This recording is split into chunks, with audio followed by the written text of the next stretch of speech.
I am going to sow my baby leaf lettuce that I wanted to get around to doing. I've just come to my bed that I made, and now is the time to do weeding. If you see anything that you haven't sown appearing, like here, this looks like it could be a bit of fat hen or something like that, doesn't matter, I'm going to pull it out. Here's a bit of grass. Just as you see the weeds, just pick them out like that.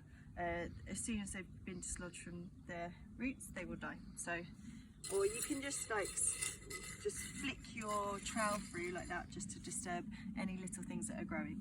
I want a nice clean seed bed, a nice clean bed free of weeds before I start sowing. And then these don't need to be sowed very deep at all. I'm just going to make a little line with my trowel. Nice and wonky. Never been known for my accuracy, unfortunately. And then in this packet there's 800 seeds, so they're going to be very little and light. I just need to sprinkle, I've already sowed a few there by accident. Sprinkle a few out into my hand. Or some people even just use the envelope. Maybe I'm going to try that. And you can just sort of tap the envelope to get them to come down.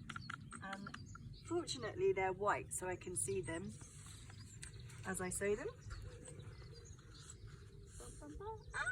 Oh no, that's what you don't want to do, is pour a nice big puddle of seed like that, because that's like 50 lettuce plants are going to grow there. So I'll just pick them up and sprinkle them along like that. We all make mistakes. There we go. So now they're in that shallow little trench that I made with the trowel. I'm just going to cover it over with compost and water it in really nicely with either a watering can with a rose, so it just sprinkles really gently, or using a hose pipe. I'm just going to put my thumb over the top so it's a nice fine mist. Otherwise, if you have a big lollop of water, this will all be disturbed.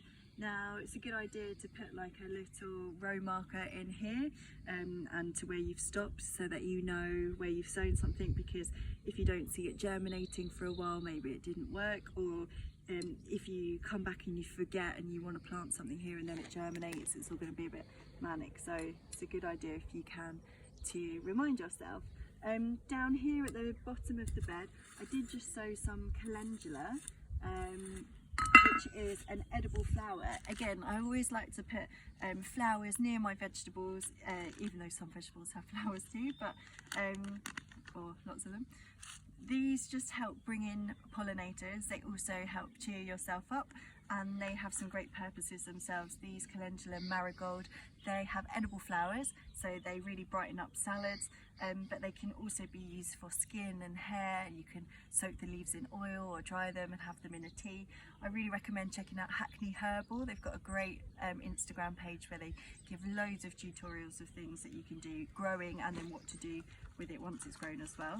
And they look like toenails, these.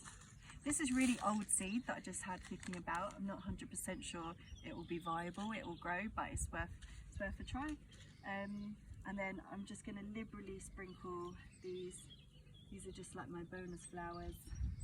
Tuck a bit in, and then cover it over with compost, and make sure I water right to the edge when I'm watering my lettuce, so that these seeds will grow too.